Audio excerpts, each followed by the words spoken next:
నమస్కారం అండి. సుభాన్ అల్లా ఆదవర్సే. Good morning holy spirit. ఓం నమ శివాయ. జై శ్రీమన్నారాయణ. నమో బుద్ధాయ. రామ్ రామ్.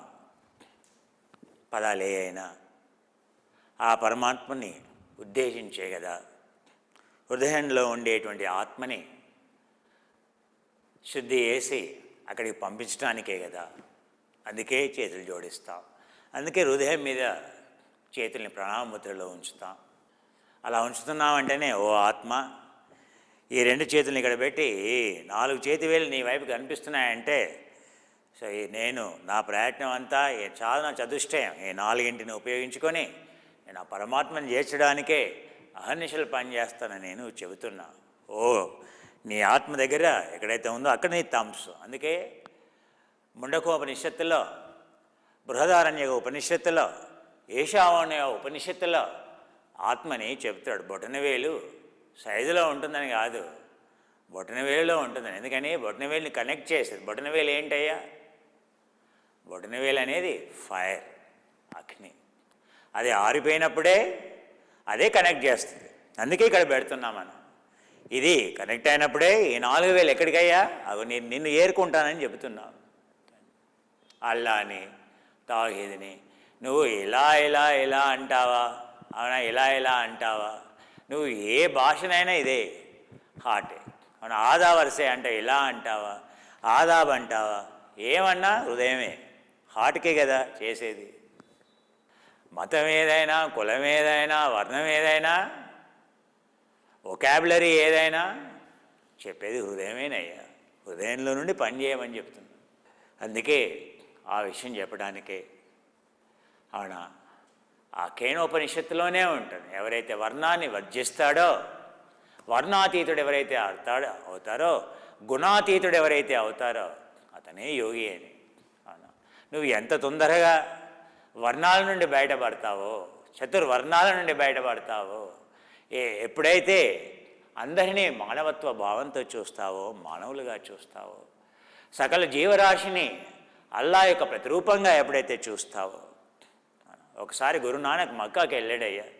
మక్కాకి వెళ్ళి ఆ కబాలా వైపుకి కాలు పెట్టి ఏదో పడుకున్నాడు, అలసిపోయాడు. ఎందుకంటే ఆ ప్రదేశం చాలా విశాలంగా ఉంటుంది. ఆ ప్రాఫిట్ ఎక్కడైతే ప్రతిరోజు గోవాకి వెళ్ళి ఎక్కడైతే తపస్సు చేశాడో అవన్నీ ప్లేసెస్ తిరిగాడు గురునానక్. తిరిగి తిరిగి తిరిగి అలసిపోయాడు. అవునా, సాయంత్రం పూట అలా ఒరిగాడు, రాత్రిపూట అలా ఒరిగాడు.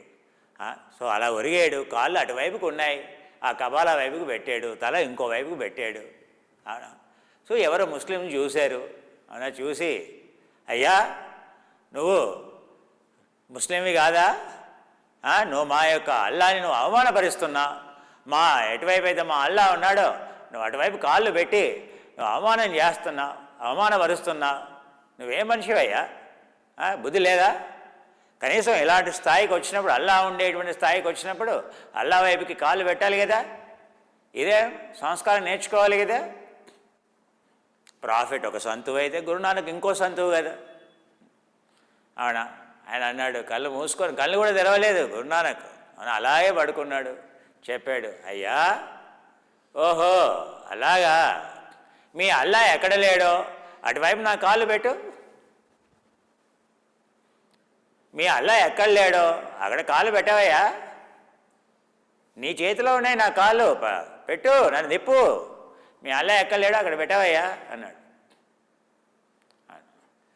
కాళ్ళని అటు పెట్టాడు. అక్కడ లేడా అల్లా? మీ అల్లా అక్కడే ఉన్నాడా? ఇక్కడ లేడా? సర్వాంతర్యామి కాదా? అంతటా లేడా మీ అల్లా? ఇక్కడ పెట్టాడు, పైకి లేపాడు, కిందికి దింపాడు, ఉల్టా వేసాడు, గురునానక్ని తల కిందలుగా వేసాడు, కల కిందికి వేసాడు. ఇలా అడుగుతూ పోయాడు. పూర్ణాత్ పూర్ణముదచ్యతే ఊర్ధ్వపూర్ణం అధః పూర్ణం మధ్యపూర్ణం పూర్ణేతి స ఆత్మేతి సర్వం కల్విదం బ్రహ్మ ఆత్మానాం సర్వభూతానాం. అంతటా ఎప్పుడైతే అందరినీ అల్లలాగా ఎప్పుడైతే చూస్తావో, అవునా, ఒక పక్షిలో అల్లాని ఎప్పుడైతే చూస్తావు, ప్రతి దాంట్లో ఒక ఎలక్ట్రాన్లో ఒక అణువులో కూడా ఎప్పుడైతే అన్నిటినీ అల్లా యొక్క ప్రతిరూపంగా ఎప్పుడైతే చూస్తావో, అన్నింటినీ హోలీ స్పిరిట్ యొక్క జీసస్ యొక్క ప్రతిరూపంగా ఎప్పుడైతే చూస్తావో, అన్నింటినీ కృష్ణుని యొక్క ప్రతిరూపంగా చూస్తావో, అన్నింటినీ శివుని యొక్క ప్రతిరూపంగా ఎప్పుడైతే చూస్తావో, అన్నింటినీ ఆ యొక్క పరబ్రహ్మ పరమాత్మ కైవల్యభావంతో ఎప్పుడైతే చూస్తావో, అప్పుడు నీకు శరీరం కనపడదయ్యా అంటే నువ్వు అప్పుడు ఆత్మకి కనెక్టెడ్, నువ్వు ఎన్లైటెండ్ అని అర్థం. నీకు ఆ శరీరం కనిపిస్తోంది, దాని రంగు కనిపిస్తోంది, అది నల్లగా ఉందంటున్నావు, దాని తెల్లగా అంటున్నావు, ఇది లావుగా ఉందంటున్నావు, ఆడా వీళ్ళు బక్కగా ఉన్నారంటున్నావు, ఇది రుచిగా ఉందంటున్నావు, ఇది రుచిగా లేదంటున్నావు. అంటే నువ్వు ఏ లెవెల్లో ఉన్నావు? ఆత్మకి అంత దూరంగా ఉన్నావు. ఎవరైతే ఆత్మని చూస్తాడో, ఆ పరమాత్మని ఎవరైతే చేరాడో, అల్లాని ఎవరైతే చేరాడో, ఇలాంటి చాదస్తం కాళ్ళు ఇటుపెట్టు, కాళ్ళు అటుపెట్టు, దేవుడు అటువైపు ఉన్నాడు, కాళ్ళు అటు పెట్టకరా అంటే దేవుడు ఇక్కడ లేడు. అలా దేవుడిని బంధించేసామండి ఒక దగ్గర. మన ఇంట్లో బంధించలా, పూజ రూమ్లో గదిలేసి ఎప్పుడు కిటికీలు మూసేసి ఎప్పుడు తలుపులు వేసి పెడతాం. తలుపులు వేసి పెడతావా? దేవుడు ఏటే చెరసాలలో పెడతావయ్యా? లోపడేసి లాక్ చేసి పెడతావా? ఇంట్లో మనుషులు ఉన్నప్పుడు మీరు ఇంటికి తాళం వేసి వెళ్తే ఎలా ఉంటుందయ్యా? అది మంచి పద్ధత, మంచి సాంప్రదాయమా? చాలామందికి ఇది ఒక చెడ్డ అలవాటు అండి. పూజా గదికి ఉదయం పూట తీస్తారు, శుభ్రం చేస్తారు, పూజ చేస్తారు, ఆ పూజ యొక్క గది తలుపులు మూసేస్తారు. దేవుడు ఉండేటువంటి ఆ ప్రదేశంలో నువ్వు తలుపులు ఎలా మూస్తావా? దేవుని నువ్వు తలుపులు మూయొచ్చా? గుడి వేరయ్యా, నీ ఇల్లు వేరయ్యా. గుళ్ళో ఎందుకు తలుపులు మూసాడు? అక్కడ పూజారి లేడు. ఇంట్లో నువ్వు లేరా? ఇంట్లో ఎవరెవరు ఉండాలి కదా. అందుకే మసీదులో ముల్లా ఉండాలి, చర్చిలో ఫాదర్ ఉండాలి, ఇంట్లో ఇల్లాలు ఉండాలి, ఇంట్లో ఎవరెవరు ఉండాలి. పూజ గది యొక్క తలుపులు ఎప్పుడు మూసి ఉంచకూడదు. ఆయనకు నిద్ర అవసరం లేదు. దేవుడికి నిద్ర అవసరమానే? నిద్రపోతే దాన్ని సుషుప్తావస్థ అంటారయ్యా. దేవుడు అంటే ఏంటి? విష్ణువు అంటే ఏంటి? దేవుడు శివుడు అంటే ఏంటి? అల్లా అంటే ఏంటి? తావీద్ అంటే ఏంటి? నిద్రపోనటువంటి వాడు యోగి. మరి ఎందుకు సార్ పవలింపు సేవ? అది పవలింపు సేవ కాదయ్యా, అది కనెక్టింగ్, నిర్వాణానికి కనెక్టింగ్ సేవ అది. ఎందుకంటే వాళ్ళు ఎప్పుడు ప్లగ్-ఇన్ పరబ్రహ్మకి కైవల్యాన్ని కనెక్ట్ కావడానికి అలా ఒరి చూపిస్తారు. వాళ్ళు నిద్రపోవడం అది నిద్రావస్థ కాదు. నీకు అర్థం కాలే, వాళ్ళు శయనావస్థలో లేరు. ఆ శయనం అనేది పరినిబ్బానానికి పరమాత్మకి కనెక్ట్ కావడానికి బుద్ధుడు టెంపుల్లో శయనావస్థలో కనిపిస్తాడు. రెండే రకాల బుద్ధులు కనిపిస్తాడు, రెండు రకాల విష్ణువులు కనిపిస్తాడు. ఒక విష్ణువేమో అవునా ఇలా పడుకొని ఉన్నాడు అని అంటే, గోవిందరాజస్వామి పడుకున్నాడు తిరుపతిలో అంటే ఆయన నిద్రపోవట్లేదు, ఆయన ఎంటర్టైన్మెంట్లో లేడు. మనం అంటాం శృంగారంలో ఉన్నాడు ఆయన. అయ్యా నువ్వు నీ మైండ్లో ఉంది శృంగారం. ఆయన ఆ యొక్క పరబ్రహ్మకి కనెక్టెడ్. అది విధానం, కనెక్ట్ అయ్యేటువంటి విధానం. అలాగే బుద్ధుడు కూడా ఎందుకు పడుకొని ఆ రెండు బొట్టన వేళ్ళు కలిసి ఉంటాయి. ఇలా ఒకటి ముందుకు ఒకటి వెనక్కి ఉంది అంటే అది చనిపోయిన తర్వాత అంటే చివరిసారిగా పరమాత్మలో లీనమైన తర్వాత శరీరాన్ని వదిలేసినటువంటి అర్థం. ఇవి రెండు కలిసి ఉన్నాయి. ఇలా రెండు సమపాలలో వెలకిలా పడుకున్నప్పుడు ఇలా ఉన్నాయి, సమపాలల్లో ఉన్నాయి. రెండు పాదాలు కూడా రెండు పాదం యొక్క వేలు సమస్థాయిలో ఉన్నాయి. ఇలా ఒరిగినప్పుడు ఇలాగే ఉన్నాయి. ఇలా ఒరిగినప్పుడు దక్షిణాసనం అయితే కుడివైపుకు ఉంటుంది, లేదా వెలకిలా ఉంటుంది. బోర్లా అయితే కనపడదు. అవన్నీ ఏంటి? ధ్యానంలో ఉండేటువంటి వివిధ స్థాయిల్ని. నిల్చొని ఉండేటువంటి విష్ణువు కనిపిస్తాడు, కూర్చునేటువంటి విష్ణువు కనిపిస్తాడు, పడుకునేటువంటి విష్ణువు కనిపిస్తాడు, కూర్చొని ఉండేటువంటి బుద్ధుడు కనిపిస్తాడు, పడుకొని ఉండేటువంటి బుద్ధుడు కనిపిస్తాడు, నిల్చొని ఉండేటువంటి బుద్ధుడు కనిపిస్తాడు. అంటే ఏంటి? ధ్యానం చేసేటువంటిది మూడు పదాలు. నిల్చున్నప్పుడు కానీ, గచ్చంతోవా నడుస్తున్నప్పుడు కానీ, నిసిన్నితోవా కూర్చున్నప్పుడు కానీ, శయనోవా పడుకున్నప్పుడు కానీ. పడుకోవడం అనేది అతి ఉన్నత స్థాయికి కనెక్ట్ అయ్యేటువంటి విధానం.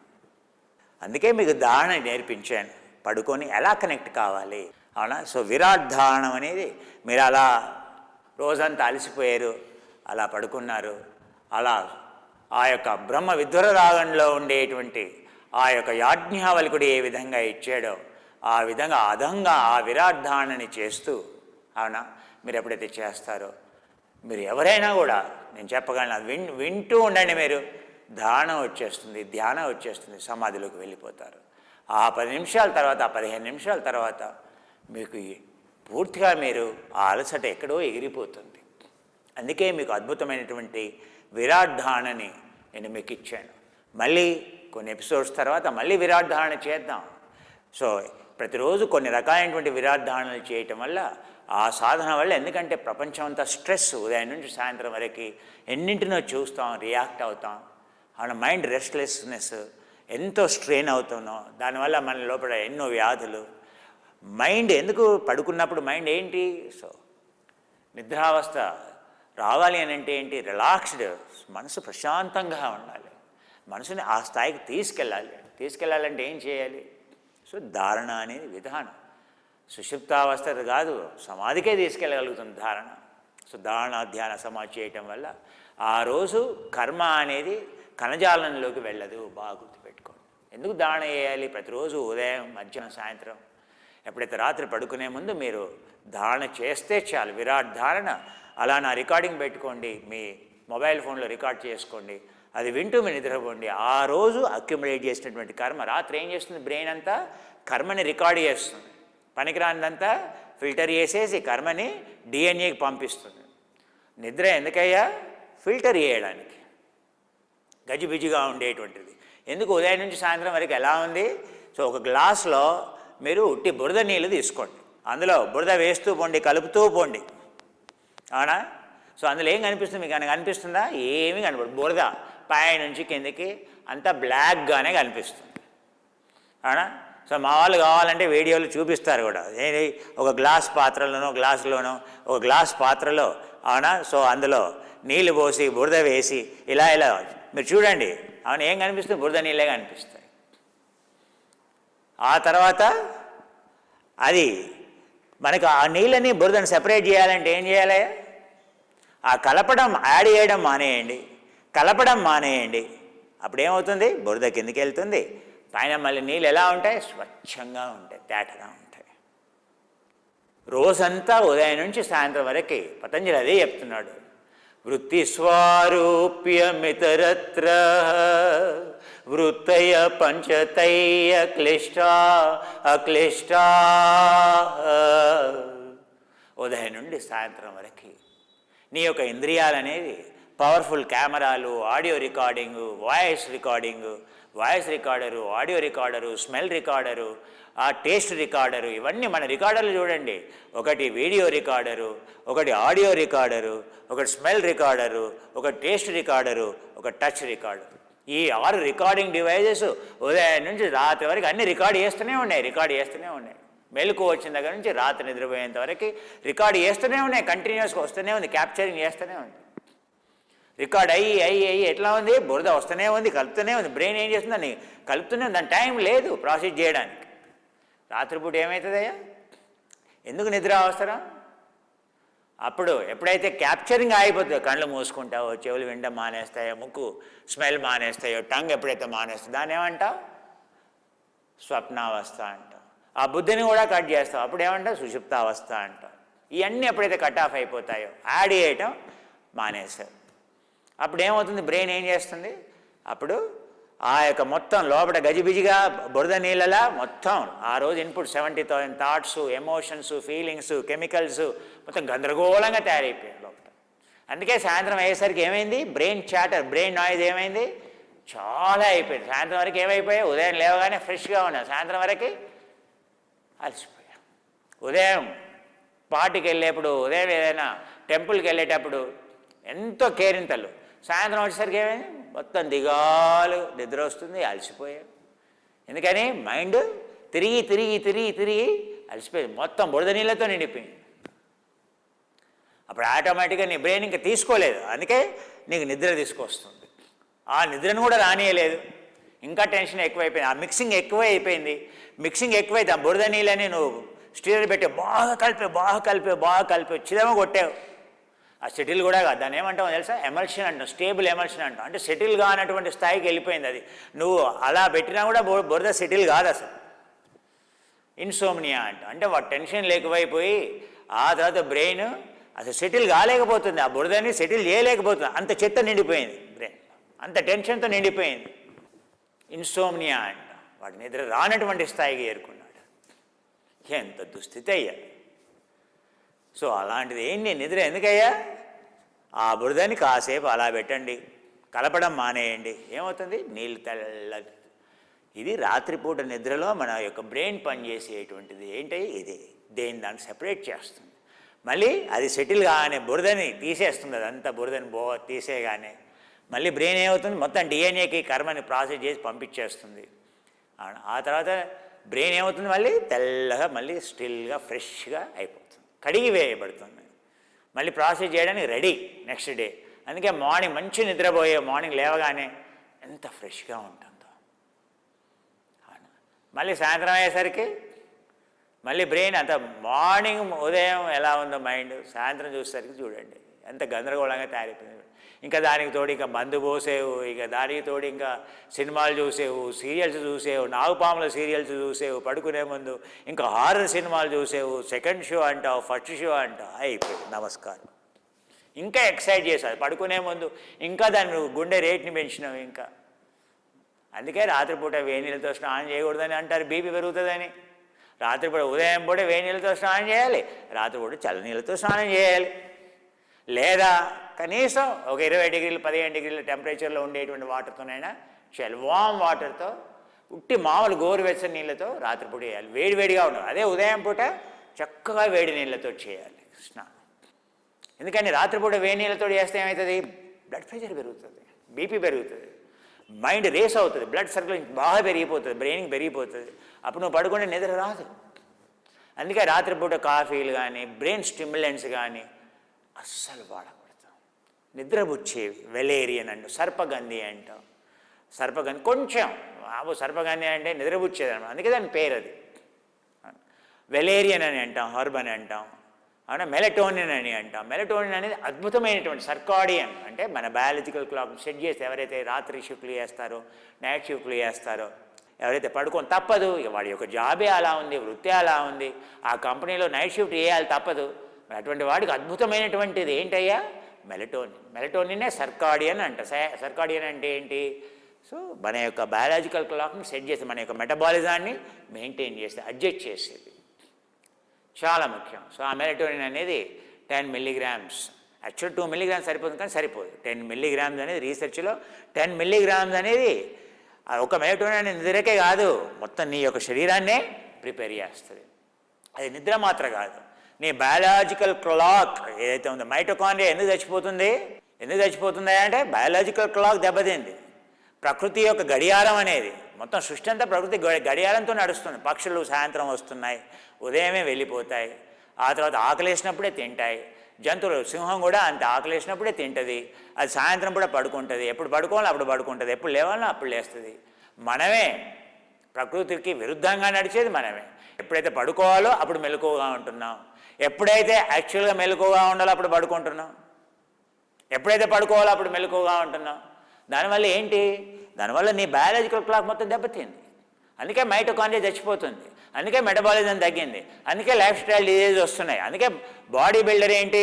పడుకుంటేనే బాడీ బిల్డ్ అవుతుంది, మజిల్ బిల్డ్ అవుతుంది, మజిల్ గ్రోత్ అవుతుంది. అంటే ఏంటి? నువ్వు ఏజింగ్ కాకుండా ఆరోగ్యంగా ఉండాలి, మెటబాలిజం బిల్డ్ కావాలి అని అంటే ఏంటి? నిద్ర అవసరం. ఎక్స్ప్లెయిన్ చేస్తున్నానండి. ఎందుకు ధారణ అనేది అవసరం? రాత్రిపూట ఎందుకు విరాట్ ధారణ చేయాలి? ఆ విరాట్ ధారణ అనేది అద్భుతం. ఆ వాయిస్కి మీరు సరెండర్ కండి, వినండి, ఆ బ్రెయిన్ చాటర్ని తీసేస్తుంది. అలా వింటూ రాత్రి నిద్రపోయారో లేదో, ఈ విరాట్ ధారణ వల్ల నిద్రలో కేవలం స్వప్నావస్థ, సుషుప్తావస్థ మాత్రమే ఉంటుంది. అంటే నాన్ రెమ్ స్లీప్ అని అంటాం, కానీ ధారణ అనేది బియాండ్, దాన్ని డెల్టా స్థాయి అని అంటాం. అవునా? డీప్ స్లీప్ని ఏమంటాం? డెల్టా అని అంటాం. అక్కడ బ్రెయిన్ కంప్లీట్గా రికవరీ అవుతుందని అంటాం. దానికంటే ఎక్కువ స్థాయికి తీసుకెళ్తుంది. 4 గంటల నిద్రకి ఈ యొక్క విరాట్ ధారణ గంట సేపు చేస్తే అంతకంటే అద్భుతం అది. అందుకే ఈ విరాట్ ధారణ అనేటువంటి సాధనని పూర్వాశ్రమాల్లో, అది ఎక్కడి నుంచి వచ్చింది? తక్షశిల విశ్వవిద్యాలయం దగ్గర నుంచి. సింధు నాగరికత, సింధు ప్రాంతం ఎక్కడుందయ్యా? పాకిస్తాన్లో. Sindhu, Mohenjodaro, Sindhu Indus valley civilization, Indus valley civilization తర్వాత మొహంజోదారో తర్వాత హరప్ప అనేది ఎక్కడుందయ్యా? గుజరాత్. ఆ తర్వాత మొహంజోదారోలో 1000 నగరాలు బయటపడ్డాయి. మొన్న 2000 సంవత్సరం వరకు అసలు ఇండస్ సివిలైజేషన్లో ఉన్న పట్టణాల సంఖ్య ఎన్ని బయటపడ్డాయంటే 1000 పట్టణాలు బయటపడ్డాయి. అందులో ఎన్ని ఎక్స్కావేట్ చేశారంటే 100 పట్టణాలు ఎక్స్కావేట్ చేశారు. ఆ రోజుల్లో వాళ్ళ యొక్క అద్భుతమైనటువంటి పట్టణాలు, అద్భుతమైనటువంటి డిజైన్స్, అద్భుతమైనటువంటి బావులు. మీరు ఈరోజు కూడా మీరు ఎప్పుడైనా అహ్మదాబాద్కి వెళ్తే, గుజరాత్కి వెళ్తే అక్కడ 5 కిలోమీటర్ల దూరంలో రూబాబ్ వెల్ ఒక బాయ్ ఉంటుంది. 5 అంతస్తుల బాయ్ ఉంటుంది. 5 అంతస్తుల బాయ్, అద్భుతమైనటువంటి ఆర్కిటెక్చర్. ఆ రోజుల్లో సివిలైజేషన్ అనేది అది 14th సెంచరీలో కట్టారు. అంతకుముందు బావులన్నీ కూడా స్ట్రైట్గా ఉండే. ఆ తర్వాత స్టెప్ వెల్స్ మొదలయ్యాయి. కొలనులు, మీరు తిరుచిరా టెంపుల్కి వెళ్ళండి, మన తిరుపతి టెంపుల్కి వెళ్ళండి, కొలను ఎలా ఉంటే స్టెప్ వైజ్ కన్స్ట్రక్షన్ ఉంటుంది. అవన్నీ తర్వాత వచ్చినటువంటి temples. 14th century, 15th సెంచరీలో, 7th century, 8th సెంచరీలో వచ్చినటువంటివి. అంతకుముందు ఉండేటువంటి వెల్స్ అన్నీ కూడా స్టీప్ వెల్స్, పర్ఫెక్ట్ ఆర్కిటెక్చర్. ఇవన్నీ ఇండస్ వ్యాలీ సివిలైజేషన్లో వచ్చినటువంటివి. ఎందుకు చెప్తున్నాను? ఈ తక్షశిలా విశ్వవిద్యాలయం అనేది క్రీస్తు పూర్వం. సో ఎప్పుడైతే మనం ఇండస్ వ్యాలీ సివిలైజేషన్ ఎప్పుడు 3000 క్రీస్తు పూర్వం 3500 సంవత్సరాలు. అంతకుముందు ఇంకా ఎంతకాలం ఉందో తెలియదు మనకి. 3500 సంవత్సరాలు ప్రీ వేదిక్ పీరియడ్ అని అంటున్నాం. ఆ కాలంలో నుండి వచ్చినటువంటి యోగా అయితే ఉందో దాన్ని ఒక ప్రతిరూపమే తక్షశిల విశ్వవిద్యాలయం. ఆ తక్షశిల విశ్వవిద్యాలయం నుండి వచ్చినటువంటి ఎందుకు ఆ విశ్వవిద్యాలయం ఫేమస్ అయ్యా? ఎందుకు ఫేమస్ అని అంటే ఆత్మవిద్యకి ఫేమస్, బ్రహ్మ విద్య సౌండ్ ఆఫ్ సైలెన్స్కి ఫేమస్. సౌండ్, ఋగ్వేదం అంటే రిక్ అంటే ఏంటి? సౌండ్. సో వేదం మొదలు కాకముందుకే సౌండ్ టెక్నాలజీ మొదలైంది. బిగ్ బ్యాంగ్ దేంతో మొదలైంది? నువ్వు ఇంగ్లీష్ అయినా, తెలుగు అయినా, సంస్కృతం అయినా, ఏ భాష అయినా, హిందీ అయినా దేంతో మొదలవుతుందా? ఎందుకని? అక్కడ నాలుక తిరగాల్సిన అవసరం లేదు. ఆ విధంగా ధారణ అనేది ఆ బ్రహ్మ విద్యుర రాగంలో ఉండే దానికి. ఎందుకంటే బ్రహ్మ విద్యుర రాగం అనేది కనెక్ట్ ద తురియావస్థకి చేర్చి. అందుకే రాత్రిపూట అది పెట్టుకొని అది వింటూ మీరు ఒరుగుతారో లేదో మర్చిపోండి. మీకు ఎవరో చెప్తారు ఏదో సమాధి అని, ప్రతిరోజు మీరు ఆ సమాధిని అనుభవించవచ్చు. మీకు ఆ ధారణ చేస్తూ ధ్యానం చేస్తూ కొంతసేపు ఉంటుంది. ఇక్కడికి వెళ్ళారో లేదా ముఖం దగ్గరికి చేయి దగ్గరికి మర్చిపోయారు. ఎక్కడికి వెళ్ళారో తెలియదు. కాసేపటి 10 నిమిషాల తర్వాత మళ్ళీ గుర్తొస్తుంది, ఓ మై గాడ్ అని అంటారు. ఆ తర్వాత అలాగే నిద్రలోకి వెళ్ళిపోతారు. సో డెల్టా స్థాయిని దాటి వెళ్తారు. మొత్తం బ్రెయిన్ అంతా రికవరీ అవుతుంది, ఫ్రెష్గా ఉంటుంది ఉదయం లేవగానే. ఆ రోజు కర్మ అనేది చేరదు. ఎందుకని? రాత్రి ధ్యానం చేస్తూ మీరు పడుకున్నారు. అందువల్ల కర్మ అనేది కణజాలంలోకి వెళ్ళదు. కర్మని నిరోధించేది ఏంటి?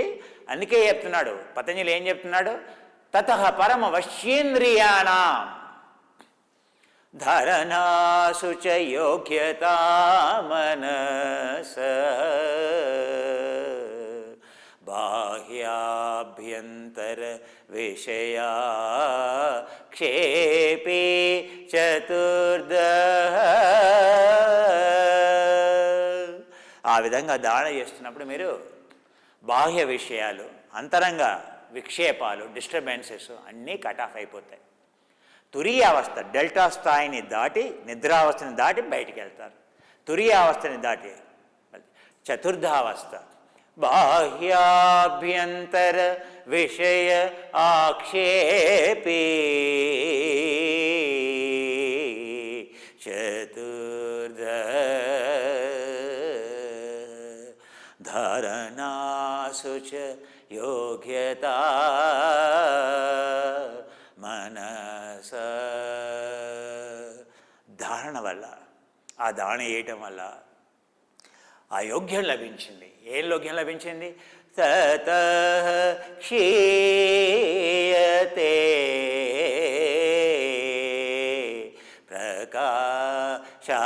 ప్రకాశావరణం. అలా పడుకుని ధారణ చేసారో లేదో, ఆ చిత్తాన్ని ఆవరించినటువంటి ఆ కర్మ అంతా తొలగిపోయింది. ఆ మబ్బుల్లో నుంచి వచ్చినటువంటి ఆ చంద్రుడు ఎలా మెరుస్తాడో, ఎలా వెలుగుతాడో, ఆ మబ్బుల్లో నుంచి వచ్చినటువంటి సూర్యుడు ఎలా ప్రకాశిస్తాడో, నీ యొక్క కర్మతో తుడిచివేయబడినటువంటి పునీతం చెందినటువంటి ఆ చిత్తం అలా ప్రకాశిస్తుందని, అలా భాషిస్తుందని చెప్తున్నాడు. ధరణాసుచ యోగ్యత మనసా. ఆ దాన వేయటం వల్ల ఏం చెప్తున్నాడు? స్వవిషయ సంప్రయోగ ఇవేంద్రియాణం చిత్తే స్వరూపానుకారం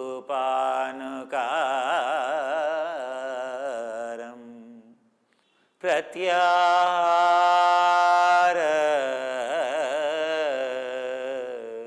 ఇది ప్రత్యాహారం. అప్పటి వరకు ఇంద్రియాలన్నీ బయట తిరిగి నిద్ర కూడా ప్రత్యాహారం కాదు. కానీ దాన చేయటం వల్ల ఇంద్రియాలకి ఆహారం లేకుండా పోయింది, కర్మ లేకుండా పోయింది. ఇంకా చెప్తున్నాడు నెక్స్ట్ శ్లోకం ఏం చెప్తున్నాడు? అక్కడ రెండవ సమాధి పాదం అనేది అయిపోతుంది, సాధనా పాదం అనేది అయిపోతుంది. తతః పరమ వశ్యేంద్రియాణా.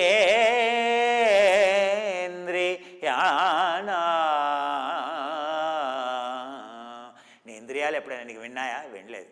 నువ్వు అలా దాన చేయి, పడుకొని అలా దాన చేయి, ఆ ఇంద్రియాలు మొత్తం నీ వశంలోకి వచ్చేసాయి. మనసు నీ వశంలోకి వచ్చేసింది, నీ యొక్క చిత్తం అనేది నీ వశంలోకి వచ్చేసింది. ఆ కర్మ అనేది అంటకుండా బయటపడ్డా. ఆ రోజు కర్మని ఆ రోజు తీసివేశాడు.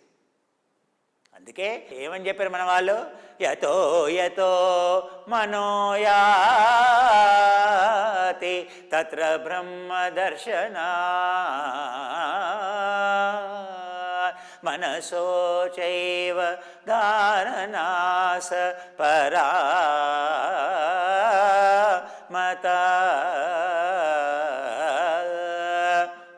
ఆ బాహ్యదాన చేయటం వల్ల ఎక్కడెక్కడికి వెళ్తే మనసు ఆ దానం చేయని విరాట్ దానం చేసిన తర్వాత మనసు ఎక్కడికి వెళ్ళినా కూడా బ్రహ్మత్వమే కనిపిస్తుంది. శరీరంలో ఎక్కడా కూడా బాధ లేదు, దుఃఖం లేదు.